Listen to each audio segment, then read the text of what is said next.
Welcome back. We turn back to politics now. In Maryland, Nebraska, and West Virginia held primaries last night, and a large percentage of Republican voters continue to cast their ballots for Nikki Haley, despite the fact that she dropped out of the GOP race more than 2 months ago. According to the NBC News Decision Desk, Haley pulled in about 20% of the vote in Maryland's Republican primary. And in Nebraska, the former South Carolina governor won about 18% of that party's vote. There were several other notable races last night. West Virginia's term-limited Republican governor Jim Justice, well, he won the Senate GOP primary. He is heavily favored to win the general election there. And that would, of course, flip the seat currently being held by retiring Democratic Senator Joe Manchin, meaning Republicans likely just need to get one more state to get the majority. Meanwhile, in West Virginia's 1st congressional district, Republican Congresswoman Carol Miller defended her seat from Derek Evans, a January 6th rioter who was sentenced to 3 months in prison for his role in the Capitol insurrection. In Maryland, former Governor Larry Hogan won the state's GOP Senate primary. And also in that state, former police officer Harry Dunn, who defended the Capitol on January 6th, lost his congressional bid to State Senator Sarah Elfreth. Joining us now to talk about last night's results and some other political headlines is national politics reporter for The Hill, Julia Manchester. Good morning, Julia. Thanks so much. Let's start with that Maryland Senate race. Larry Hogan in. Talk to us about now who he will face and what are the expectations in a state that's awfully blue these days, but polls suggest we have a tight battle ahead.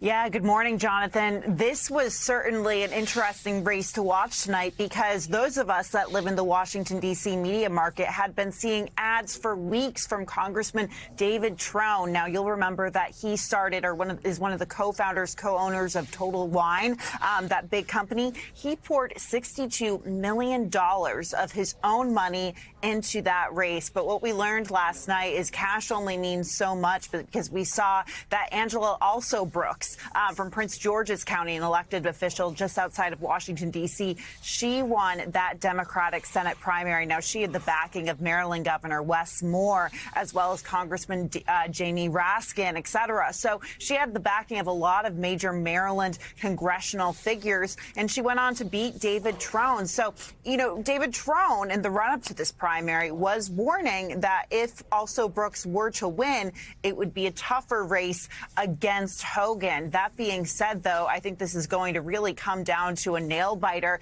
in what is considered a blue state. We're already seeing Democrats really seek to paint Hogan as ultra-conservative, but we know that Hogan is one of the rare anti-Trump Republicans. He will speak out against the former president. So this is going to be an interesting race to watch in terms of what direction Hogan chooses to go to in terms of getting the Republican base in Maryland and also winning over moderate or independent voters. Remember, Hogan has already won a statewide race in Maryland, so he's done this before. Yeah, and it'll be a fiercely contested battle for the Senate control. If Democrats lose Maryland, they'd be in big trouble. So, Julia, let's talk about other results last night, including Nikki Haley's ongoing impact with Republican voters. She continues to put up pretty impressive numbers for a campaign that's been suspended for months. Talk to us about Trump's efforts to win those voters back, but also what is President Biden's team looking to doing the same? Yeah, you know, I had one source describe this to me as Nikki Haley's zombie campaign. We still see her getting a sizable portion of the GOP primary electorate, getting, 20 to 25% in some of these races, including last night in Maryland, and then the very critical swing states of Pennsylvania and Arizona. You know, for Donald Trump, look, he told a local news station in Pennsylvania last week that essentially, look, this is a small portion of the primary electorate and that, you know, a lot of these primary voters aren't actually Republicans. They're moderates and independents. And that might be true in some cases. But people from Nikki Haley's orbit tell me that there still is, voters coming back out from rural areas of these states to vote for Nikki Haley. So there is a portion of the electorate, of the conservative electorate, that's still coming out for, the former UN ambassador. But the question I get from a lot of Republicans who are sort of unsure what to make of this. Is this a protest vote against Donald Trump, or is this a vote for Nikki Haley, the candidate? That could have a big impact going into the general election in terms of whether these voters ultimately decide to vote for Biden or Trump. Look, Democrats and Republicans sort of say, look, a lot of these voters, particularly the conservative ones, once they see the choice after the conventions of Biden versus Trump set in stone, the chances of them going to Biden are slim. But when we talk about those moderate independent voters voting in these Republican primaries when they're open, that's where Biden could see an opening. Yeah, there's been some speculation in the media that Haley could be one of Trump's VP picks. The GOP frontrunner has said, no, that's not going to happen. Lastly, Julia, and briefly, we saw some polls earlier this week that weren't great for the president. His campaign, his team are saying, look, we simply don't believe them. We think we see momentum. We think we're doing better. Democrats you speak to, do they share that sentiment?